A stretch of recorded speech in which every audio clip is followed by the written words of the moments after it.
ஆராதனைக்கு நாம் நம்மை ஆயத்தப்படுத்திக் கொள்வோம். நாம் ஆண்டவரை நோக்கி நாம் ஜெபிப்போம்.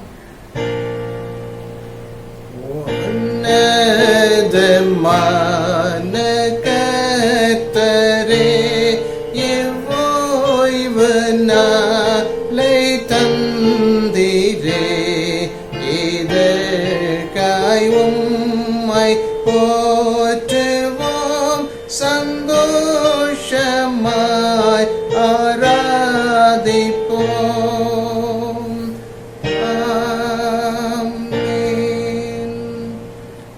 கர்த்தரை துதித்து அவருடைய நாமத்தை பிரஸ்தாபமாக்குங்கள். அவருடைய செய்கைகளை ஜனங்களுக்குள்ளே பிரசித்தப்படுத்துங்கள். அவரை பாடி அவரை கீர்த்தனம் பண்ணுங்கள். அவருடைய அதிசயங்களை எல்லாம் தியானித்து பேசுங்கள். அவருடைய பரிசுத்த நாமத்தை குறித்து மேன்மை பாராட்டுங்கள். கர்த்தரை தேடுகிறவர்களின் இருதயம் மகிழ்வதாக. நேற்றும் இன்றும் என்றும் மாறாதவராயிருக்கிற எங்கள் பரலோகத்தின் நல்ல பிதாவே, இந்த பரிசுத்தமான ஓய்வு நாளின் காலை நேரத்திற்காக நாங்கள் உமக்கு நன்றி செலுத்துகின்றோம். இந்த விதமாக உம்முடைய பிள்ளைகளாக நாங்கள் ஒருமித்து கூடி வந்து உம்முடைய சமூகத்திலே நாங்கள் அமர்ந்திருக்க தேவன் எங்களுக்கு உதவி செய்தீர். உமக்கு நாங்கள் நன்றி செலுத்துகின்றோம். உம்முடைய வாக்கு தத்தத்தின்படி எங்கள் மத்தியில் இருக்கின்றீர். உமக்கு ஸ்தோத்திரம். நல்ல தகப்பனே, எங்களோடு இந்த நேரத்திலும் ஆண்டவர் இடைவிட வேண்டுமாய் ஜெபிக்கின்றோம். எங்களுடைய இந்த கூட்டத்தை எங்களுக்கு ஆசீர்வதித்து தர வேண்டுமாய் ஜெபிக்கின்றோம். உம்முடைய ஆசீர்வாதத்தை நாங்கள் நிறைவோடு ஏற்றுக்கொண்டு எங்களுடைய விசுவாசத்தை நாங்கள் உறுதிப்படுத்திக் கொண்டு இந்த இடத்தை விட்டு கடந்து செல்ல எங்களுக்கு உதவி செய்யணுமாய் ஜெபிக்கின்றோம். தடைகள் எல்லாவற்றையும் எடுத்து போடுங்க. உம்முடைய நாமம் மட்டும் மகிமை இடையட்டும். துதி கன மகிமை எல்லாவற்றையும் நாங்கள் உமக்கே செலுத்துகிறோம். மீட்பும் முழங்கேற்றோம் ஜெபங்கேளும் நல்ல பிதாவே, ஆமென்.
சங்கீதத்தை நாம் முறையாக வாசிப்போம்.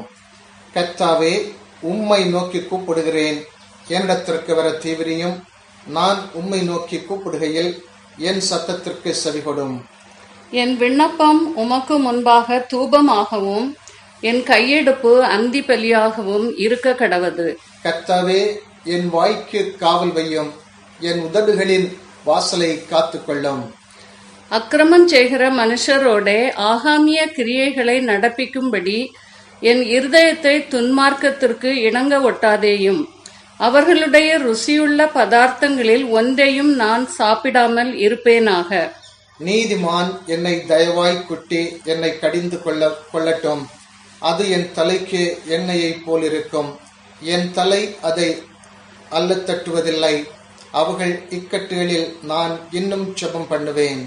அவர்களுடைய நியாயாதிபதிகள் கண்மலை சார்புகளில் இருந்து தள்ளுண்டு போகிற போது என் வார்த்தைகள் இன்பமானவைகள் என்று கேட்பார்கள். பூமியின் மேல் ஒருவன் மரத்தை வெட்டி பிளக்கிறது போல எங்கள் எலும்புகள் பாதாள வாய்க்கு நேராய் சிதறடிக்கப்பட்டிருக்கிறது. ஆனாலும் ஆண்டவராகிய கர்த்தாவே, என் கண்கள் உம்மை நோக்கி இருக்கிறது. உம்மை நம்பி இருக்கிறேன். என் ஆத்துமாவை வெறுமையாக விடாதேயும். அவர்கள் எனக்கு வைத்த கண்ணியின் சிக்குகளுக்கும் அக்கிரமக்காரரின் சுருக்குகளுக்கும் என்னை விலக்கி ரட்சியும். துன்மார்க்கர் தங்கள் வலைகளில் அகப்படுவார்களாக, நானோ அதற்கு தப்பி கடந்து போவேன். அப்போஸ்தல விசுவாச பிரமாணத்தை நாம் சேர்ந்து அறிக்கை செய்வோம். வானத்தையும் பூமியையும் படைத்த சர்வ வல்லமையுள்ள பிதாவாகி தேவனை விசுவாசிக்கிறேன். அவருடைய ஒரே குமாரனாகிய நம்முடைய நாதர் இயேசு கிறிஸ்துவையும் விசுவாசிக்கிறேன். அவர் பரிசுத்த ஆவியினாலே கன்னிமரியாளிடத்தில் உற்பவித்து பிறந்தார். பொந்தி பிலாத்துவின் காலத்தில் பாடுபட்டு சிலுவையில் அறையுண்டு மரித்து அடக்கம் பண்ணப்பட்டு பாதாளத்தில் இறங்கினார். 3ஆம் நாள் மரித்த இடத்திலிருந்து எழுந்தள்ளினார். பல்லகத்துக்கேறி சர்வ வல்லமையுள்ள பிதாவாகிய தேவனுடைய வலது பாரசத்திலே வீற்றிருக்கிறார். அவ்விடத்திலிருந்து உயிருள்ளோரையும் மரித்தோரையும் நியாயம் தீர்க்க வருவார். பரிசுத்த ஆவியை விசுவாசிக்கிறேன். பொதுவாயிருக்கிற பரிசுத்த சபையும் பரிசுத்தவங்களுடைய ஐக்கியமும் பாவ மன்னிப்பும் சரீர உயிர்த்தெழுதலும் நித்திய ஜீவனும் உண்டென்று விசுவாசிக்கிறேன். ஆமென். பிதாவுக்கும் குமாரனுக்கும் பரிசுத்த ஆவிக்கும் மகிமை உண்டாவதாக, ஆதியிலும் இப்பொழுதும் எப்பொழுதுமான சதா காலங்களிலும் மகிமையுண்டாவதாக. ஆமென். ஆண்டவர் கற்றுக் கொடுத்த பொதுவான ஜெபத்தை ஏறெடுப்போம். The Lord's Prayer. பரமண்டலங்களில் இருக்கிற எங்கள் பிதாவே, உம்முடைய நாமம் பரிசுத்தப்படுவதாக, உம்முடைய ராஜ்யம் வருவதாக, உம்முடைய சித்தம் பரலோகத்திலே செய்யப்படுகிறது போல உம்மிலையும் செய்யப்படுவதாக. எங்களுக்கு வேண்டிய ஆகாரத்தை எங்களுக்கு தாரும். எங்களுக்கு விரோதமாய் குற்றம் செய்கிறவர்களுக்கு நாங்கள் மன்னிக்கிறது போல எங்கள் குற்றங்களையும் எங்களுக்கு மன்னியும். எங்களை சோதனைக்குள் பிரவேசிக்க பண்ணாமல் தீமை நின்று எங்களை ரட்சித்துக் கொள்ளும். ராஜ்யமும் வல்லமையும் மகிமையும் என்றைக்கும் உம்முடையவைகளே. ஆமென். வாசிக்க வேண்டிய வேத பாடம் ஆதியாகமம் 13ஆம் அதிகாரம் 1ஆம் வசனம் முதல் 13ஆம் வசனம் முறை. ஆதியாகமம் 13ஆம் அதிகாரம் 1ஆம் வசனம் முதல். ஆபிராமும் அவன் மனைவியும் அவனுக்கு உண்டான யாவும் அவனுடனே லோத்தும் எய்த்து விட்டு தென் திசையில் வந்தார்கள். ஆபிராம் மிருக ஜீவனும் வெள்ளியும் பொன்னுமான ஆஸ்திகளை உடைய சீமானாயிருந்தான். அவன் தன் பிரயாணங்களில் தெற்கே இருந்து பெத்தேல் மட்டும், பெத்தேலுக்கும் ஆயிக்கும் நடுவாக தான் முன்பு கூடாரம் போட்டதும் தான் முதல் ஒரு பலிப்பிடத்தை உண்டாக்கினதுமான ஸ்தலம் மட்டும் போனான். அங்கே ஆபிராம் கர்த்தருடைய நாமத்தை தொழுது கொண்டான். ஆபிராமுடனே வந்த லோத்தும் ஆடும் மாடுகளும் கூடாரங்களும் இருந்தன. அவர்கள் ஒருமித்து குடியிருக்க அந்த பூமி அவர்களை தாங்கக்கூடாதாய் இருந்தது. அவருடைய ஆஸ்தி மிகுதியாய் இருந்தபடியால் அவர்கள் ஒருமித்து வாசம் பண்ண ஏதுவில்லாமல் போயிற்று. ஆபிராமனுடைய மந்தை மேய்ப்பர்களுக்கும் லோத்தினுடைய மந்தை மேய்ப்பர்களுக்கும் வாக்குவாதம் உண்டாயிற்று. அக்காலத்திலே கானானியரும் பெரிசேயரும் அத்தேசத்தில் குடியிருந்தார்கள். ஆபிராம் லோத்தை நோக்கி, எனக்கும் உனக்கும் என் மேய்ப்பருக்கும் உன் மேய்ப்பருக்கும் வாக்குவாதம் வேண்டாம். நாம் சகோதரர். இந்த தேசமெல்லாம் உனக்கு முன் இருக்கிறது அல்லவா? நீ என்னை விட்டு பிரிந்து போகலாம். நீ இடதுபுறம் போனால் நான் வலதுபுறம் போகிறேன், நீ வலதுபுறம் போனால் நான் இடதுபுறம் போகிறேன் என்றான். அப்பொழுது லோத்து தன் கண்களை ஏறெடுத்து பார்த்து யோர்தான் நதிக்கு அருகான சம பூமி முழுவதும் நீர்வளம் பொருந்தினதாயிருக்க கண்டான். கர்த்தர் சோதோமையும் கொமராவையும் அழிவுக்கு முன்னே சோவார்க்கு போம் வழி மட்டும் அது கர்த்தருடைய தோட்டத்தைப் போலவும் எகிப்து தேசத்தைப் போலவும் இருந்தது. அப்பொழுது லோத்து யோர்தானுக்கு அருகான சம பூமி முழுவதும் தெரிந்து கொண்டு கிழக்கே பிரயாணப்பட்டு போனான். இப்படி அவர்கள் ஒருவரை ஒருவர் விட்டு பிரிந்தார்கள். ஆபிராம் கானான் தேசத்தில் குடியிருந்தான். லோத்து அந்த யோர்தானுக்கு அருகான சம பூமியில் உள்ள பட்டணங்களில் வாசம் பண்ணி சோதோமுக்கு நேரே கூடாரம் போட்டான். சோதோமின் ஜனங்கள் பொல்லாதவர்களும் கர்த்தருக்கு முன்பாக மகா பாவிகளுமாய் இருந்தார்கள். வாசிக்க வேண்டிய வேத பாடம் வாசித்தாயிற்று. Today's scripture portion is taken from Genesis chapter 13 verse 1 to 13. Genesis chapter 13 verse 1. So Abram went up from Egypt to the Negev with his wife and everything he had, and Lot went with him. Abram had become very wealthy in livestock and in silver and gold. From the Negev he went from the place to place until he came to Bethel, to the place between Bethel and Ai, where his tent had been earlier, and where he had first built an altar. There Abram called on the name of the Lord. Now Lot, who was moving about with Abram, also had flocks and herds and tent, but the land could not support them. While they stayed together, for their possession was so great that they were not able to stay together. And quarreling arose between Abram's herdsmen and herdsmen of Lot. The Canaanites and Perizzites were also living in the land at that time. So Abram said to Lot, "Let's not have any quarreling between you and me, or between your herdsmen and mine, for we are brothers. Is not the whole land before you? Let's part company. If you go to the left, I'll go to the right. If you go to the right, I'll go to the left." Lot looked up and saw that the whole plain of Jordan was well watered, like the garden of the Lord, like the land of Egypt towards Zoar. So Lot chose for himself the whole plain of the Jordan and set out towards the east. The two men parted company.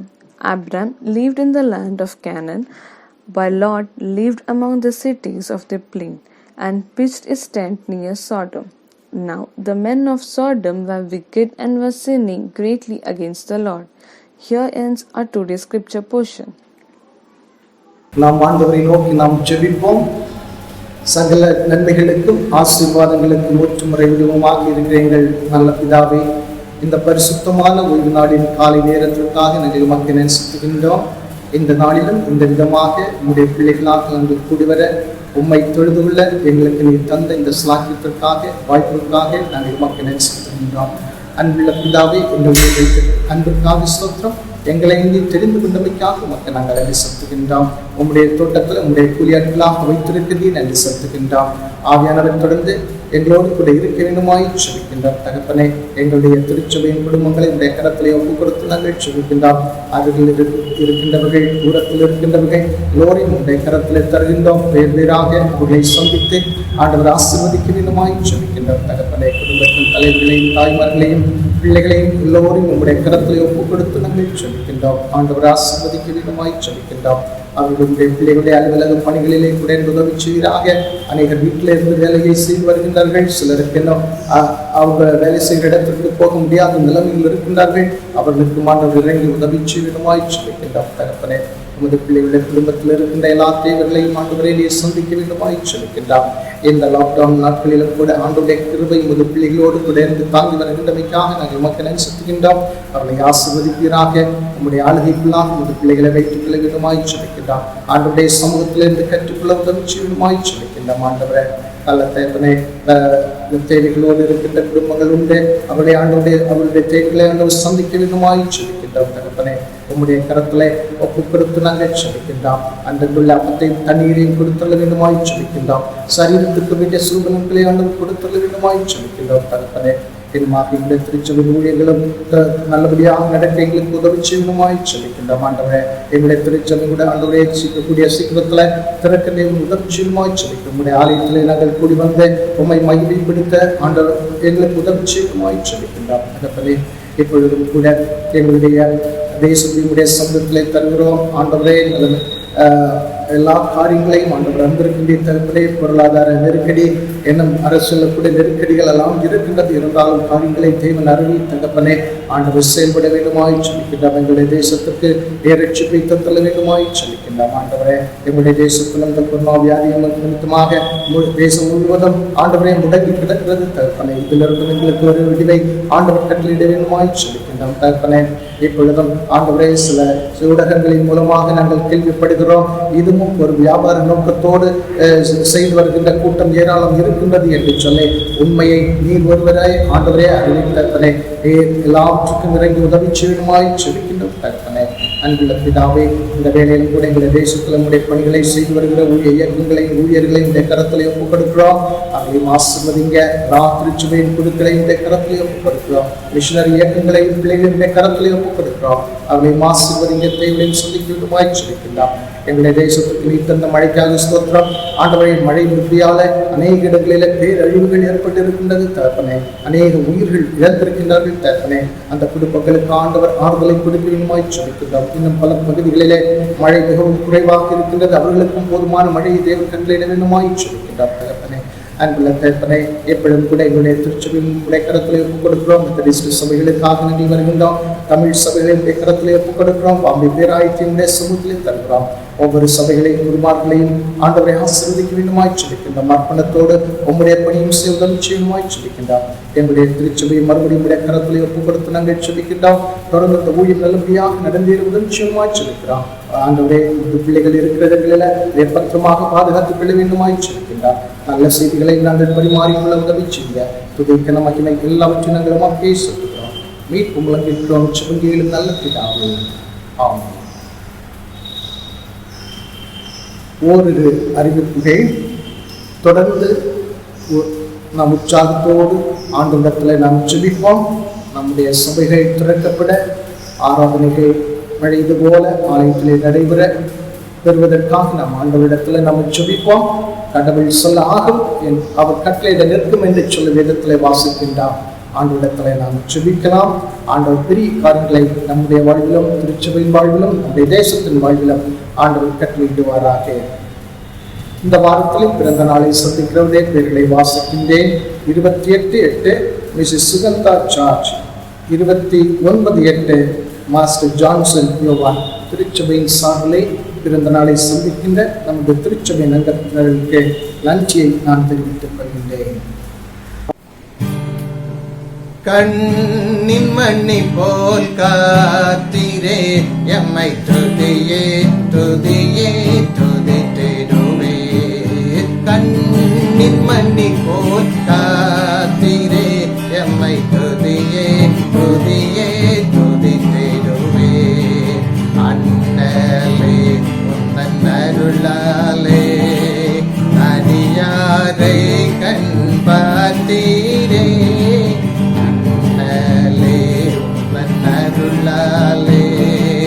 அடியாரை கண் பார்த்தீரே. மன்னாயம்மைக்கும் நீதானே, மன்னாயம்மைக்கும் நீதானே. என்னாலும் எங்கள் துணை நீரே. ஸ்தோத்திரம் துதி பாத்திரா, உம்மை என்றும் என்றும் துதித்திடுவே. ஜெபிப்போம். நல்ல பிதாவே, நல்ல நேரத்திற்காக மக்கள் நன்றி செலுத்துகின்றோம். இந்த வேளையிலும் தகப்பனே, இந்த வாரத்தில் பிறந்த நாளை சந்திக்கிற தம்முடைய பிள்ளைகளை உடைய கரத்திலே ஒப்புக் கொடுத்து நாங்கள் ஜெபிக்கின்றோம். தம்முடைய கிருபையினாலே உமது பிள்ளைகளை நீர் தாங்கி அவர்களை ஆதரித்து நடத்தி வந்து கொண்டிருக்கின்றீர். மக்கள் நன்றி செலுத்துகின்றோம். தொண்டு தரப்பின இந்த நாளையும் காண உதவி செய்து நமக்கு ஸ்தோத்திரம். அநேக பிறந்த நாட்களை கண்டு மக்கள் நென்சத்தை உதவிச்சிங்க. அவர்களுக்கு என்று சொல்லி ஆண்டு வந்த வருஷத்துல வைத்திருக்கின்ற ஆசீர்வாதங்களையும் கொடுங்க. சரீரத்துக்கு வேண்டிய கிருபைகளை கொடுங்க. உமக்கு சாட்சியாக அவர்களும் வாழ தேவனை நீர் உதவி செய்யணுமாய் ஜெபிக்கின்றோம். துதி கன மகிமை எல்லாவற்றையும் நாங்கள் உமக்கே செலுத்துகிறோம். மீட்பமுலம் கேட்கிறோம் ஜெபங்களிலும் நல்ல பிதாவே, ஆமென்.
நாம் இந்த காலை தியானத்திற்கு ஆர்வமாக நாம் ஆண்டவரை நோக்கி நாம் ஜெபிப்போம். எங்களை நேசிக்கிற நல்ல ஆண்டவரே, இந்த நல்ல நாளுக்காக நாங்கள் உமக்கு நன்றி செலுத்துகின்றோம். உம்முடைய ஆலயத்திலே உம்மை தொழுது கொள்ளும்படியாக கூடி வந்திருக்கின்றோம். எங்கள் மத்தியில் இருக்கின்றீர். உமக்கு ஸ்தோத்திரம். நல்ல பிதாவே, எங்களோடு இடைவிட வேண்டுமாய் ஜெபிக்கின்றோம். உங்களுடைய பிரசன்னத்தை நாங்கள் இந்த நாளிலும் ஆண்டவரே தனிப்பட்ட அளவிலே நாங்கள் உணரத்தக்கதாக தேவரே செயல்பட வேண்டுமாய் ஜெபிக்கின்றோம். தடைகள் எல்லாம் எடுத்து போடும். உங்களுடைய நாமம் மட்டும் மகிமை அடையட்டும். துதிக்க மகிமையெல்லாம் உமக்கே செலுத்துகிறோம். மீட்பு முழங்கின்றோம் ஜெபங்கேலும் நல்ல பிதாவே, ஆமாம். கிறிஸ்துவுக்கு அன்பானவர்களே, ஆண்டவன் நமக்கு தந்த இந்த நல்ல நாளுக்காக நாம் ஆண்டவருக்கு நன்றி செலுத்துவோம். உங்கள் யாவருக்கும் இந்த நல்ல நாளின் வாழ்த்துதலை இப்போது நான் தெரிவித்துக் கொள்கின்றேன். நாம் ஆதியாகமம் 13வது அதிகாரத்திலிருந்து சில காரியங்களை இந்த கால வேளைகளை நாம் தியானிக்க போகின்றோம். அதை என்னவென்று சொன்னால், கடவுளை விட்டு தூரமாக நம்மை நடத்தி செல்லும் பாதைகள் உண்டு என்பதை பற்றி நாம் இந்த கால வேளையிலே தியானிக்க போகின்றோம். The road that leads away from God. 13வது அதிகாரம் 10-11 வசனங்களை வாசிக்கும் பொழுது வாசிக்கிறோம். அப்பொழுது லோத்து தன் கண்களை ஏறெடுத்து பார்த்து யோர்தான் நதிக்கு அருகான சமபூமி முழுவதும் பொருந்தினதாக இருக்க கண்டான். கர்த்தர் சோதோமையும் குமோராவையும் அழிக்கும் முன்னே சோவாருக்கு போம் வழி மட்டும் அது கர்த்தருடைய தோட்டத்தை போலவும் எகிப்து தேசத்தை போலவும் இருந்தது என்று 10வது வசனத்திலே வாசிக்கிறோம். 11வது வசனத்திலே வாசிக்கிறோம். அப்பொழுது லோத்து யோர்தானுக்கு அருகான சமபூமி முழுவதையும் தெரிந்து கொண்டு கிழக்கே பிரயாணப்பட்டு போனான். இப்படி அவர்கள் ஒருவரை ஒருவர் விட்டு பிரிந்தார்கள் என்று வாசிக்கின்றோம்.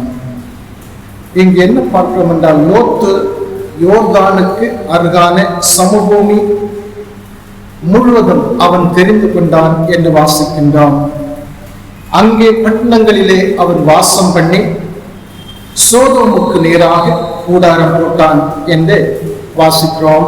சோதோமின் ஜனங்கள் பொல்லாதவர்களும் கர்த்தருக்கு முன்பாக மகா பாவிகளுமாய் இருந்தார்கள் என்று வாசிக்கின்றோம்.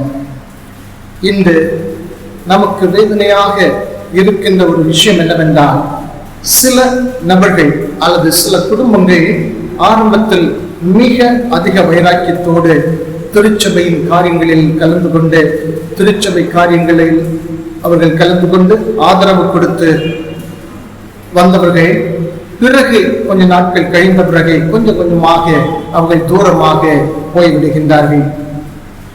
அப்படிப்பட்ட ஒருவன் தான் லோத்து. லோத்து கடவுளை அறிந்த ஒரு மனிதன். 2 பேதுரு 2வது அதிகாரம் 7வது வசனத்திலே வாசிக்கின்றான்.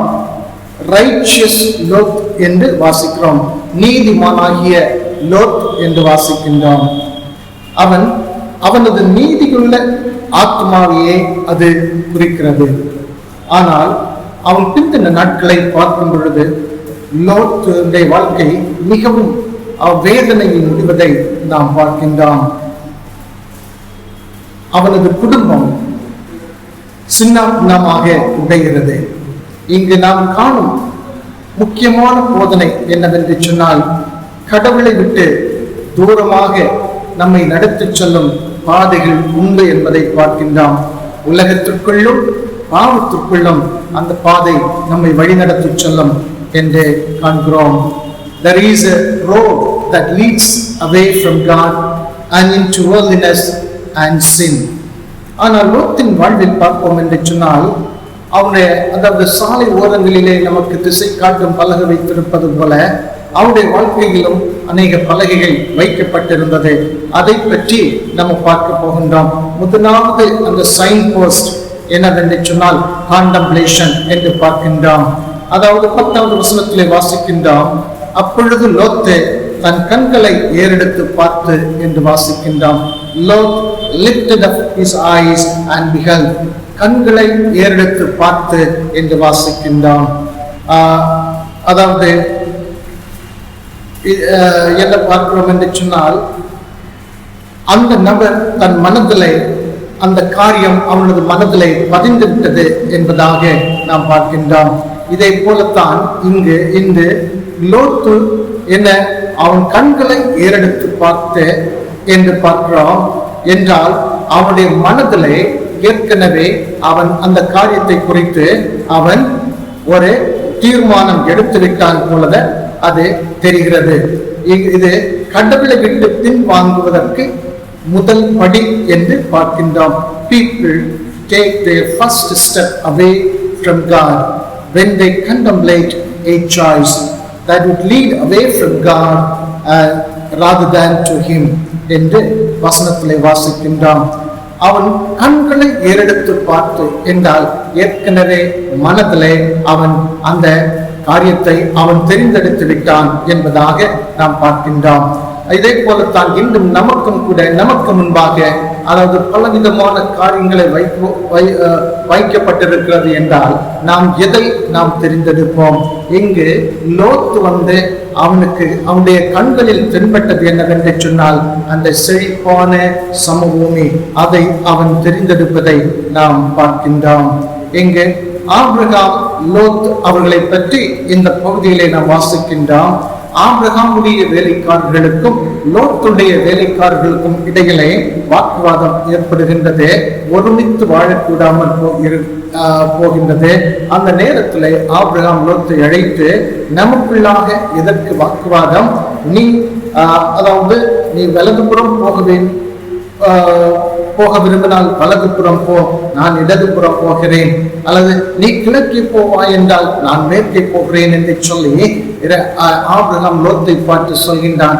இந்த விதமாக அவர்கள் 2 பேரும் ஒருவரை ஒருவர் விட்டு பிரிந்து செல்வதை நாம் இந்த வசனங்களிலே நாம் வாசிக்கின்றோம். ஆபிரகாம் என்ன சொல்கின்றார் என்று சொன்னால், நீ உன் வேலையை பார்த்து போய் என்று சொல்லி அனுப்பி இருக்கலாம். ஆனால் அப்படி அவன் சொல்லி அனுப்பவில்லை. ஆபிரகாமுடைய பெருந்தன்மையை அந்த வசனத்திலே நாம் வாசிக்கின்றோம். ஆபிரகாம் லோத்தை பார்த்து சொன்ன, நீ முதலாவது தெரிந்தது என்று சொல்லி அவனுக்கு அந்த முதல் உரிமையை கொடுப்பதை நாம் இங்கு காணலாம். லோத்துக்கு சோதோம் போக விருப்பமில்லை. தன்னுடைய தெய்வீக மாமாவை விட்டு பிரிந்து செல்லவும் அவருக்கு விருப்பமில்லை. ஏனென்றால் அவர் இறக்க குணமுடைய அந்த மனிதர், அவரை விட்டு பிரிந்து செல்லவும் அவருக்கு விருப்பமில்லை. இவரோடு உள்ள உறவிலிருந்தும் பிரிந்து தூரமாக செல்ல அவருக்கு விருப்பமில்லை. ஆனால் இப்பொழுது அவருக்கு முன்பாக இந்த காரியம், அந்த சாய்ஸ், அந்த தெரிந்தெடுப்பை அவருக்கு முன்பாக வைக்கப்பட்ட பொழுது அவன் என்ன தெரிந்தெடுக்கின்றார் என்று சொன்னால், நீர்வளம் மிக்க செழிப்பான அழகான அந்த சமபூமியை அவன் தெரிந்து கொள்வதை நாம் இங்கே பார்க்கின்றோம். இரண்டாவதாக நாம் என்ன பார்க்கின்றோம் என்று சொன்னால், the second signpost is marked consummation. அதாவது முதலாவது மனதிலே அவன் தீர்மானம் செய்து விட்டான். இப்பொழுது அந்த தீர்மானத்தை அவன் நிறைவு செய்வதை நாம் இங்கே பார்க்கின்றோம். உலக காரியத்தை மனதில் திட்டமிட்டு விட்டால், உண்மையாக சொன்னால் அவன் ஏற்கனவே அதை அடைய சென்று விட்டார் என்பதாகும். When a person contemplates a worldly choice, he actually goes ahead and makes it. The result is tragic என்று சொல்லி நாம் இங்கே காண்கிறோம். ஆதியாகமம் 13வது அதிகாரம் 11வது வசனத்திலே வாசிக்கின்றோம். லோத்து யோர்தானுக்கு அருகான சமபூமி முழுவதையும் தெரிந்து கொண்டு என்று வாசிக்கின்றோம். So Lot choosing all the plain of the Jordan, அந்த சமபூமி முழுவதையும் அவன் தெரிந்து கொண்டான் என்று வாசிக்கின்றான். ஒருவேளை லோத்தை பார்த்து நாம் இந்த கால வேளைகளை கேட்கலாம், லோத்து கர்த்தருக்கென்று கட்டின பலிபீடம் எங்கே? What about your altars to God? What about the spiritual nature and leadership you received from your uncle? ஆவிக்குரிய நிலை என்ன? உன் மாமாவிடத்திலிருந்து கற்றுக்கொண்டதெல்லாம் எங்கே போனது என்று ஒருவேளை ஆபிரகாம் லோத்தை பார்த்து நாம் கேட்கலாம். இதன் அடிப்படையில் லோத் அந்த காரியத்தை தெரிந்து கொள்ளவில்லை. மக்களுடைய தெரிந்தெடுப்பு இந்த விதமாகத்தான் அதிகமான வேலைகளில் இருக்கிறது என்று சொல்லி நாம் பார்க்கின்றோம். ஆனால் ஒன்று, நம் கடவுளை விட்டு உலகத்தை முதலாவது நாம் தெரிந்தெடுப்போமானால் அதன் விளைவு பயங்கரமாக இருக்கும் என்று சொல்லி நாம் பார்க்கின்றோம். நம்முடைய தெரிந்தெடுப்புகள் கடவுளுடைய உதவியோடு இருக்க வேண்டும் என்று சொல்லி பார்க்கின்றோம். நம்முடைய தெரிந்தெடுப்புகள் கடவுளுடைய நாமத்திற்கு மகிமை கொண்டு வருமா அல்லது கடவுளுடைய நாமத்திற்கு மகிமை இன்மையை கொண்டு வருமா என்று சொல்லி நாம் பார்க்க வேண்டும். அதான் நம்முடைய தெரிந்தெடுப்புகள் எப்பொழுதும் கடவுளுடைய உதவி ஒத்தாசையோடு நாம் தெரிந்தெடுக்க வேண்டும் என்று பார்க்கின்றோம். நாம் வேதத்திலே வாசிக்கின்றோம். பவுல் அப்போஸ்தலன்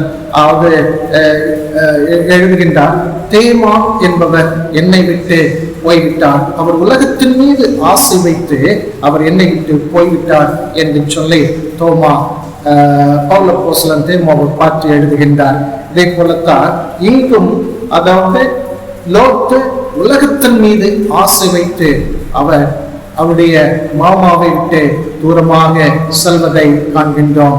மூன்றாவதாக, the third signpost is marked separation. மூன்றாவது அந்த அடையாள பலகை என்னவென்று சொன்னால், அங்கு பிரிவு ஏற்படுகிறது. அது கண்களை எடுத்து பார்க்கின்றான், அந்த நிறைவை அவன் பூர்த்தி செய்கின்றான். அதாவது அதை அடைவதற்காக அவர்கள் பிரிந்து செல்வதை நாம் இங்கு பார்க்கின்றோம். மூன்றாவதாக என்னவென்று சொன்னால் செப்பரேஷன், பிரிதல். லோத் உலகத்தில் இருக்கிறார், ஆனால் உலக ஆஸ்தி ஐஸ்வர்யம் இவைகளிலிருந்து அவர் விடை வரவில்லை. இது இவருக்கு சரியான பாதையாக தெரிந்தது. அதனால தான் அவர் இதை தெரிந்தெடுக்கின்றார். லோத்து தனது மாமாவிடத்திலிருந்தே விடை பெறுகிறார். அதோடு அவரது ஆன்மீக தந்தையிடத்திலிருந்தும் கடவுளுக்கு அடுத்த காரியங்களில் இருந்தும் அவர் பிரிந்து செல்வதை நாம் இங்கு பார்க்கின்றோம். Lord chose separation from his anger and his altars and his influence. Abraham லோத்துவுக்கு முன்வைத்த காரியங்கள் என்ன? பரந்த சமபூமி, புல்வெளி நிறைந்த இடம், மிருக ஜீவன்கள் மேய்வதற்கு போதுமான அதாவது புல்வெளிகள் இருந்தது. அதை எல்லாவற்றையும் பார்த்துத்தான் அவன் தெரிந்தெடுக்கின்றான். இந்த நம்முடைய நாட்களிலும் இதே போன்ற பிரிவினைகளை நாம் காணலாம். குறிப்பாக நம்முடைய குடும்பங்களிலே அதிகமாக பிரிவினைகள் எது ஏற்படுகிறது என்று சொன்னால் ஆக பிரிவினைகளில் ஏற்படுகின்றது. அதே போலத்தான் இங்கும் கூட நாம் பார்க்கின்றோம். இங்கு லோத்து ஆபிரகாம் தனித்தனியே போவதற்கு காரணம் என்னவென்று சொன்னால் இந்த செழுமைதான், ப்ராஸ்பரிட்டி, இந்த செழிப்பு தான் காரணமாக இருக்கின்றது. பாருங்க, prosperity turned out to be the means that saw them separated from one another.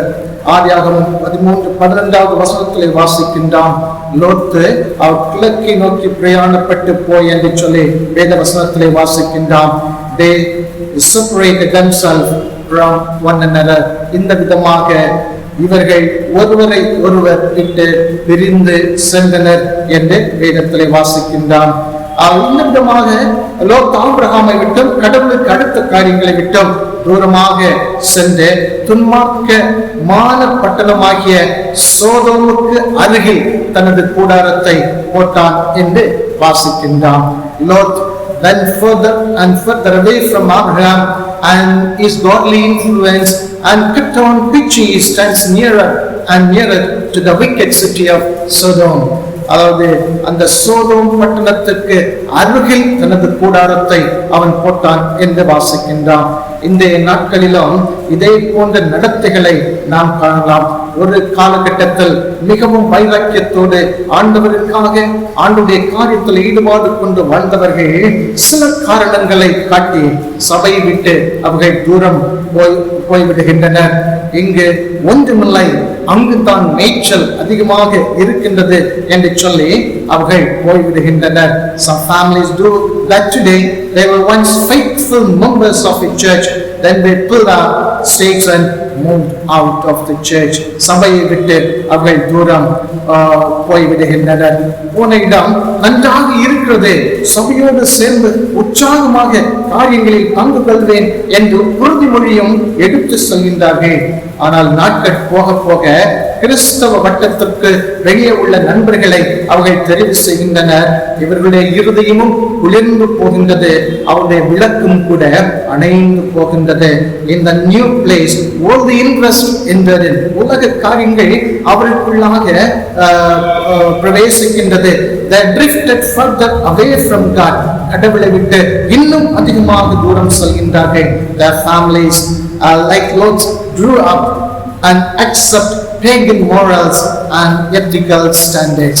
அவர்கள் என்ன செய்கின்றார்கள்? லோத்துடைய மனைவி பிள்ளைகளை போல அவர்கள் என்ன செய்கின்றார்கள்? அங்கு சென்று அந்த அந்நிய தெய்வங்களை அந்த ஜனங்களோடு ஆராதிக்க சேர்ந்து அவர்கள் ஆராதிக்கின்ற தெய்வங்களையும் அந்த காரியங்களையும் அவர்கள் என்ன செய்கின்றார்கள் என்று சொன்னால் கடைபிடிப்பதை நாம் இங்கு காணலாம். இன்று சில தங்கள் ஆரம்ப நாட்கள் ஆராதித்த சபையை விட்டுவிட்டு வேறு ஆராதனை குழுக்களை தேடி போகின்றார்கள் என்றால் மேய்ச்சல் அதிகமாக இருக்கின்றது என்று சொல்லி அங்கு செல்கின்றார்கள். அருமையானவர்களே, இன்று நாம் மேய்ச்சலை தேடி செல்கின்றோமா அல்லது மேய்ப்பனை தேடி நாம் செல்கின்றோமா? இந்த கால வேளையிலே நம்முடைய வாழ்க்கையை நம்மை கொஞ்சம் ஆராய்ந்து பார்க்க உங்களை நான் அழைக்கின்றேன். இயேசுவானவர் என்ன சொல்கின்றார் என்று சொன்னால், உலகத்தில் உள்ளவர்களில் அன்பு கூறாதிருங்கள் என்று ஆண்டவர் போதித்தார். என்று யாரை விட்டு நாம் பிரிந்து எங்கு நாம் சொல்கின்றோம்? Lord's spiritual influence, ஆவிக்குரிய முக்கியத்துவம் வாய்ந்த அந்த வீட்டை விட்டு அவர் என்ன வெளியேறுகின்றதை காண்கின்றோம். அதோடு அவர் godly father, தெய்வீக ஒரு தந்தையை விட்டுவிட்டு அவர் பிரிந்து உலகத்திற்குள்ளாக செல்கின்றார். அதாவது செழிப்பை நோக்கி அவர் ஓடுவதை நாம் இங்கே காண்கின்றோம். இந்த இதை போன்று தான் அநேக வேளைகளிலே அதாவது ஆவிக்குரிய அந்த காரியங்களை விட்டுவிட்டு ஸ்பிரிச்சுவல் இன்ஃப்ளூயன்ஸ் அதை விட்டுவிட்டு நாம் என்ன செய்கின்றோம்? உலக காரியங்களுக்கு நேராக நம்முடைய பார்வையை பதித்துக் கொண்டு நாம் கடந்து செல்கின்றோம். நான்காவதாக என்ன பார்க்கின்றோம் என்று சொன்னால், the fourth signpost is marked as confirmation. நான்காவது அடையாள பலகை என்ன போதிக்கின்றது என்று சொன்னால், அவர் எடுத்த முடிவை அது உறுதி செய்வதை காணலாம். லோத் பெத்தேலிலே ஆசீர்வாதமாக இருக்கின்றார். ஆனால் அவர் ஒரே அடியில அவர் அந்த பாவத்திலே அவர் விழுந்து விடவில்லை. அவர் படிப்படியாக என்று சொல்லி நாம் பார்க்கின்றோம். Step by step, Lot moved away from God, godly influences and God's altar. அதாவது படிப்படியாக மெதுவாக என்று சொல்லி பார்க்கின்றான். இதைத்தான் ஆவிக்குரிய வீழ்ச்சி என்பதும் என்று திடீரென்று சொல்லி ஒரே நாளிலே ஒரே நடக்கின்ற ஒரு காரியம் அல்ல, அது படிப்படியாக மெதுவாக நடக்கின்ற ஒரு காரியம். நம்முடைய வாழ்க்கையிலும் நாம் மிகவும் ஜாக்கிரதையாக இருக்க வேண்டும். இல்லை என்று சொன்னால் அதாவது அந்த நாமும் கூட ஆவிக்குரிய காரியங்களிலிருந்து விழுந்து போக வாய்ப்புகள் உண்டு என்று சொல்லி நாம் பார்க்கின்றோம்.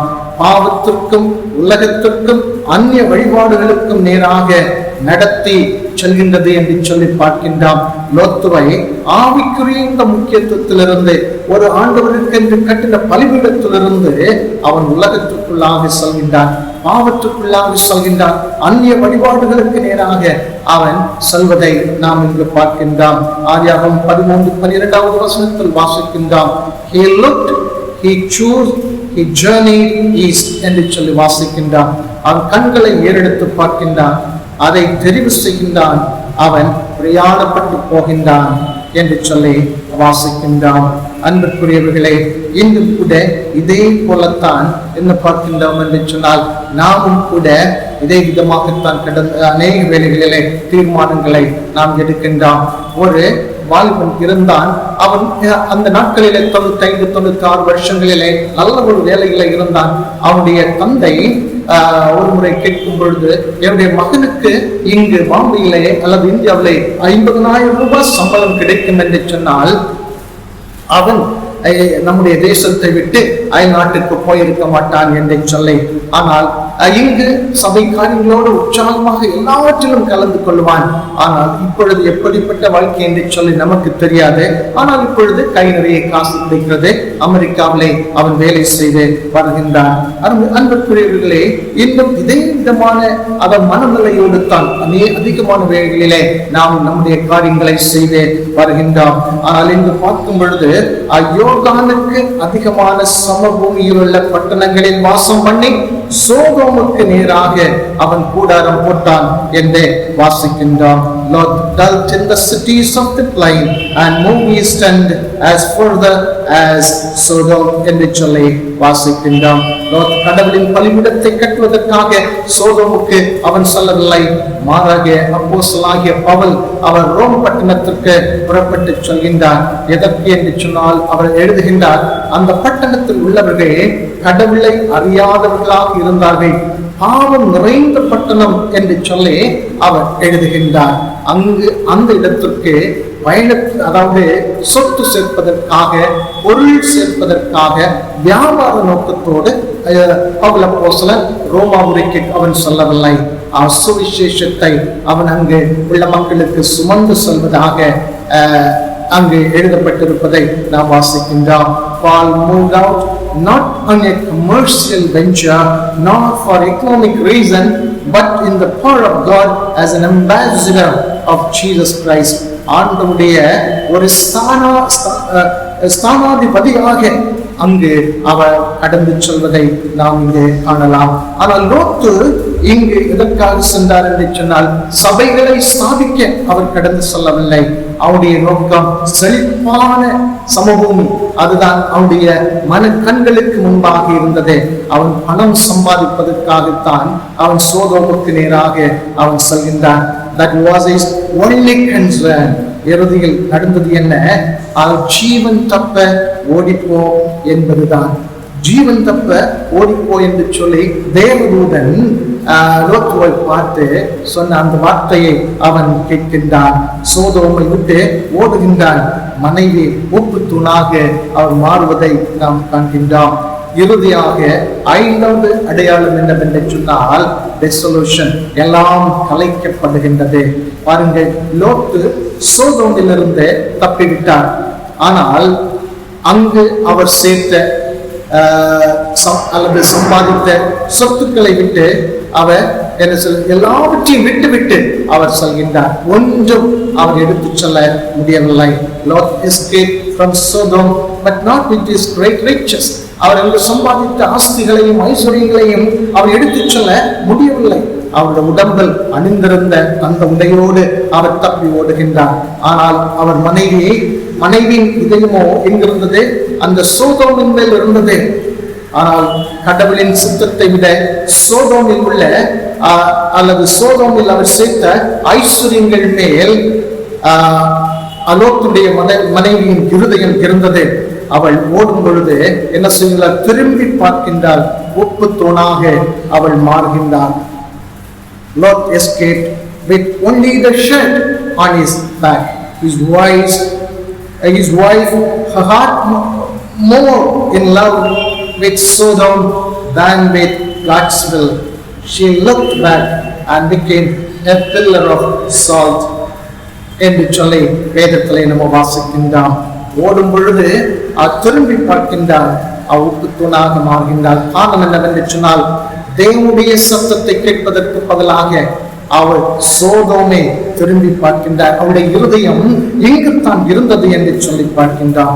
லோத்தின் 2 குமாரத்திகள் சோதோமின் வழிகளை பின்பற்றினார்கள் என்று சொல்லி வேதம் சொல்கின்றது. இவர்கள் மூலமாக 2 தேசங்கள் உருவாகின, மோவாப், அம்மோன் என்று சொல்லி வாசிக்கின்றார். ஒரு மனிதன் தொடர்ந்து இதே விதமாக பயணிப்பான் என்று சொன்னால் முடிவு எப்படி இருக்கும் என்று கொஞ்சம் யோசித்து பாருங்கள். இதே போன்று தான் நம்முடைய வாழ்விலும் நாமும் கூட கடவுளை விட்டு தூரமாக நாம் செல்வோம் என்று சொன்னால் நம்முடைய முடிவும் கூட பரிதாபமாக இருக்கும். நம்முடைய தீர்மானங்கள் எடுக்க வேண்டும், கடினமாக உழைக்க வேண்டும். கடவுளுடைய உதவியோடு ஒத்தாசையோடு அவருடைய நாம் அந்த காரியங்களை எடுக்க வேண்டும் என்று சொல்லி நாம் பார்க்கின்றோம். நம் வேதத்தில் நம்ம பார்க்கின்றோம், இளைய மகன் ஆஸ்திகளை வாங்கிவிட்டு தூரதேசம் செல்கின்றான். அவன் செய்தது தவறு என்று சொல்லி அவன் புரிந்து கொண்ட பிறகு தன் தந்தை இடத்துல திரும்பி வருகின்றான். இதே விதமாக ஆண்டவரிடத்திலே நாம் திரும்பி வரலாம். ஆண்டவரிடத்திலே சொல்ல அவர் நம்மை ஏற்றுக்கொள்வார். அதை வேலைக்காரனாக அல்ல, அவருடைய சொந்த பிள்ளையாக நாம் திரும்பி வரும் பொழுது நம்மை அவர் ஏற்றுக்கொள்வார். பல வருடங்களுக்கு முன்பு Christian century magazine editor Charles Clayton Morrison என்பவர் சிகாகோவில் உள்ள நார்த் ஷோர் பாப்டிஸ்ட் சர்ச்ல ஒரு இன்டர் டினாமினேஷனல் கமிட்டி மீட்டிங் வந்து நடந்தது. அந்த மீட்டிங்ல கலந்து கொள்வதற்காக அவர் வந்தார். அந்த மீட்டிங் ஆனது திங்கட்கிழமை நடந்தது. ஆனால் ஞாயிறன்று அந்த திருச்சபையில கொடுத்த செய்தியின் தலைப்பை அந்த ஆலயத்திற்கு முன்பாக இருந்த ஒரு ஷெட்ல தொங்க விடப்பட்டிருந்தது. அதுல என்னவென்று சொன்னால், when progress is backward, when progress is backward, அதுதான் ஞாயிற்றுக்கிழமை கொடுத்த செய்தியின் தலைப்பு. அதாவது வளர்ச்சி பின்னோக்கி இருந்தால் என்ற தலைப்புல ஞாயிற்றுக்கிழமை செய்தி கொடுக்கப்பட்டிருந்தது. அந்த தலைப்பு அதில் தொங்கவிடப்பட்டிருந்தது. சபை இங்கு அந்த வார்த்தையை, அந்த வரியை பார்த்து மிகவும் மோரிசன் வியப்படைந்தார். அந்த கமிட்டி திங்கட்கிழமை முடிந்தது. அவர் தேநீர் குடிப்பதற்காக மேஜை சுற்றி உட்கார்ந்திருக்கும் பொழுது ஒரு லேமேனை சந்தித்தார். அவரிடத்துல கேட்டார், are you the member of this church? இந்த திருச்சபை அங்கத்தினர் தானா என்று கேட்டார். அவர் ஆம் என்று பதில் சொன்னார். நேற்றைய தினத்திலே ஆராதனைகளை கலந்து கொண்டீர்களா என்று கேட்டார். ஆம் என்றேன். அப்பொழுது எந்த பகுதியை, அதாவது உங்களுடைய ஐயர் போதகர் வாசித்தார் என்று சொல்லி சொன்னார். இயேசு கிறிஸ்துடைய அவருடைய ஓமையை பற்றி அவர் போதித்தார் என்று சொல்லி அவர் சொன்னார். ப்ராடிகல் சன், அந்த இளைய குமாரனை பற்றி அவர் செய்தி கொடுத்தார் என்று சொல்லி சொன்னார். அதன் பிறகு மோரிசன் அந்த நபரிடத்தில் கேட்டான், நீங்கள் என்ன நினைக்கின்றீர்கள்? when progress is backward, இதை பார்த்தீர்களா? இதை பார்த்து உங்களுடைய கருத்து என்ன? நீங்கள் என்ன சொல்ல விரும்புகின்றீர்கள் என்று சொல்லி அந்த மனிதனிடத்திலே அவர் கேட்டாராம். அப்ப அந்த போதகர் கொடுத்த செய்தியை ஒரே சென்டென்ஸ்ல அவர் சுருக்கமாக சொல்லி முடித்து விட்டார். when you are wanted away and in your heart you decide to turn around and go home என்று சொல்லி அந்த மனிதன் ஒரே வரியிலே அதை சொல்லி முடித்து விட்டார். என்னவென்று சொன்னால், தூரம் போய் சுற்றி திரிந்து உன்னை இருதயத்துல பிறகு ஒரு தீர்மானம் எடுத்துக்கொண்டு வீட்டிற்கு போக தீர்மானித்து வீட்டிற்கு வருவது என்று சொல்லி அந்த மனிதன் சொன்னான். பாருங்க, இதே போன்றுத்தான் கடவுளை விட்டு நாம், அதாவது தூரமாக ஒருவேளை நாம் போயிருப்போம் என்று சொன்னால் ஆண்டவரிடத்திலே நாம் திரும்பி வருவோம். அவர் இரு கரங்களையும் நீட்டி நம்மை அவர் ஏற்றுக்கொள்வார். முதலாவது நம்முடைய இருதயத்திலே நாம் தீர்மானம் எடுக்க வேண்டும். நான் செய்தது தவறு என்று சொல்லி இருதயத்திலே நாம் தீர்மானம் எடுக்க வேண்டும். தீர்மானம் எடுத்து வீட்டிற்கு வரும் பொழுது ஆண்டவர் நம்மை ஏற்றுக்கொள்ள அவர் ஆயத்தமாக அவர் இருக்கின்றார். அவர் நம்மை ஏற்றுக்கொள்வார். வேலைக்காரனாக அல்ல, சொந்த பிள்ளையாக நம்மை அவர் ஏற்றுக்கொள்வார். அன்புக்குரியவர்களே, கடவுளை விட்டு தூரமாக வழி நடத்தி சொல்லும் பாதைகள் ஏராளம் உண்டு. பாதைகள் ஏராளம் உண்டு. லோத்து அவன் முதலாவது அவனுடைய அந்த தெரிந்தெடுப்பை அவனுக்கு முன்பாக வைக்கப்பட்ட பொழுது அவன் கண்களை ஏறெடுத்து பார்த்து என்று சொல்லி வாசிக்கின்றான். அதை தெரிந்து கொண்டு அதற்கு நேராக அவன் பிரிந்து சொல்வதை நாம் பார்க்கின்றோம்.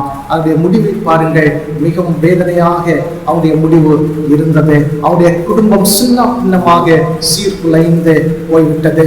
பாருங்கள், தன்னம் தனியாக அவன் தன்னுடைய, அதாவது மாமாவிடத்திற்கு ஓடி செல்வதை நாம் பார்க்கின்றோம். அம்மனைவி கோப்புத்தூளாக வழியிலே நிற்பதை பார்க்கின்றோம். அவருடைய பிள்ளைகள் 2 குமாரத்திகள் அந்த தேசத்தின் வழிபாடுகளை பின்பற்றினபடியினாலே அவர்கள் மூலமாக 2 தேசங்களும் உருவானது என்று சொல்லி நாம் பார்க்கின்றோம். இன்று ஆண்டவருக்கு என்று சொல்லி நாம் கட்டு வருகின்ற பலிபீடம் என்ன, அதாவது பலிபீடம் என்ன? இந்த கால வேளைகளை நாம் கொஞ்சம் நம்மை ஆராய்ந்து பார்ப்போமா? ஆண்டவருக்காக நாம் செய்து வருகின்ற காரியங்கள் என்ன? ஆண்டவரிடத்திலே நம்மை ஒப்புக் கொடுப்போம். அவர் நம்மை ஏற்றுக்கொள்ள ஆயத்தமாக இருக்கின்றார். அவர் நம்மையும் கூட அவர் ஆசீர்வதிப்பார். நாம் ஜெபிப்போமா? அன்புள்ள பிதாவே, இந்த நல்ல நாளுக்காக உமக்கு நன்றி செலுத்துகின்ற இந்த நாளிலும் ஓரிரு வசனங்களை வாசிக்கவும் தியானிக்கவும் எங்களுக்கு உதவி செய்து நமக்கு ஸ்தோத்திரம். ஆவியானவர் எங்களோடு தொடர்ந்து இடைவிடும். அது துதிக்க மகிமை எல்லாம் உமக்கே செலுத்துகிறோம். வீட்டு மூலம் கேட்கிறோம் பிதாவே. ஆமென். இயேசுவையே துதி செய் நீ மனமே, இயேசுவையே துதி செய். கிறிஸ்து இயேசுவையே துதி செய் நீ மனமே, இயேசுவையே துதி செய். மாசனுக்காக பரவஸ்து, மாசனுக்காக பரவஸ்து, நேசகுமாரன் மெய்யான கிறிஸ்து, நேசகுமாரன் மெய்யான கிறிஸ்து. இயேசுவையே துதி செய் நீ மனமே, இயேசுவையே துதி செய். என்னின்ன காரியம் யாவும் முடிக்க, என்னின்ன காரியம் யாவும் முடிக்க, மண்ணிலும் விண்ணிலும் வாழ்ந்து சுகிக்க, மண்ணிலும் விண்ணிலும் வாழ்ந்து சுகிக்க. இயேசுவையே துதி செய் நீ மனமே, இயேசுவையே துதி செய். கிறிஸ்து இயேசுவையே துதி செய் நீ மனமே, இயேசுவையே துதி செய். ஆண்டவரை நோக்கி நாம் ஜெபிப்போம். நேசிக்கிற நல்ல ஆண்டவரே, இந்த நல்ல நேரத்திற்காக நாங்கள் மறுபடியும் உமக்கு நாங்கள் நன்றி செலுத்துகின்றோம். எங்களோடு இந்த நாளிலும் உமது வசனங்களின் மூலமாக இடைவிட்டமைக்காக உமக்கு நன்றி செலுத்துகின்றோம்.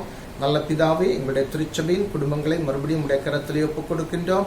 பேர் பேராக ஆண்டவர் ஒவ்வொருவரையும் சந்தித்து ஆசீர்வதிக்க வேண்டுமாய் ஜெபிக்கின்றோம். நல்ல தகப்பனே, ஆண்டவரை விட்டு தூரமாக வழிநடத்தி செல்கின்ற பாதைகள் அநேகம் உண்டு என்று சொல்லி நாங்கள் பார்த்தோம். ஆண்டவரே, நாங்கள் இந்த நாளிலே கேட்டது போல ஆண்டவரை மறுபடியும் உம்முடைய சமூகத்தில் நாங்கள் திரும்பி வரும் பொழுது எங்களை உம்முடைய பிள்ளைகளாக நிறைவேற்றிக் என்று சொல்லி நாங்கள் பார்த்தோம். இதுபோல உம்முடைய சமூகத்தை விட்டு நாங்கள் தூரமாக சென்று விடாமல் இருக்க உதவிச்சிங்க. உம்முடைய அன்பிலே நாங்கள் கட்டப்பட உம்முடைய ஐக்கியத்திலே வளர எங்களுக்கு உதவி செய்யணுமாய் ஜெபிக்கின்றோம். இந்த புதிய நாளை தந்தீர் உமக்கு ஸ்தோத்திரம். இந்த வாரத்திலும் ஆண்டவருடைய கிருபையும் பிரசன்னமும் உங்கள் பிள்ளைகளோடு கூட இருக்க வேண்டுமாய் ஜெபிக்கின்றோம். எங்களை உடைய கரத்திலே காணிக்கையாக எங்களையும் ஒப்புக் கொடுத்து நாங்கள் ஜெபிக்கின்றோம். ஏற்றுக்கொள்ளும் துதி கன மகிமை எல்லாவற்றையும் நாங்கள் உமக்கே செலுத்துகிறோம். மீட்பமும் கேட்கிறோம் ஜெபங்கேலும் நல்ல பிதாவே. ஆமென். நம்முடைய கர்த்தரும் இரட்சகருமாயிருக்கிற இயேசு கிறிஸ்துவின் கிருபையும் பிதாவாக தேவனுடைய அன்பும் பரிசுத்த ஆவியானுடைய ஐக்கியமும் கூற்றவும் இன்றும் என்றும் சதா காலங்களிலும் நம் அனைவரோடும் கூட நிறைவாக தங்கியிருப்பதாக. ஆமென். ஆமென். ஆமென்.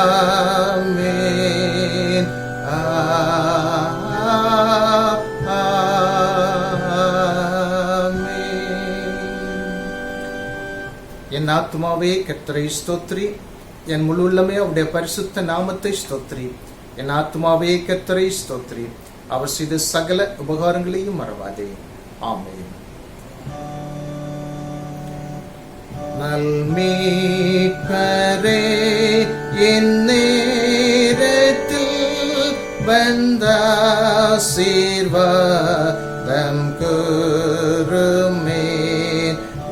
வார்த்தை கேட்டோர் மனதில் பேரன்பின் அனல் மூட்டுமேன். வாழ்நாளிலும் சங்காலத்தும் ஆயேசுவே பிரகாசியும்.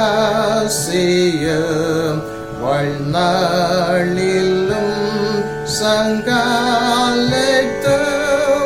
ஆயேசுவே பிரகாசியும்.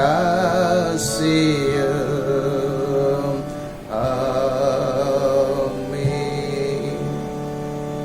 கர்த்தர் உங்களோடு இருப்பாராக. சமாதானத்தோட போய் வர கடவோம். ஆமென்.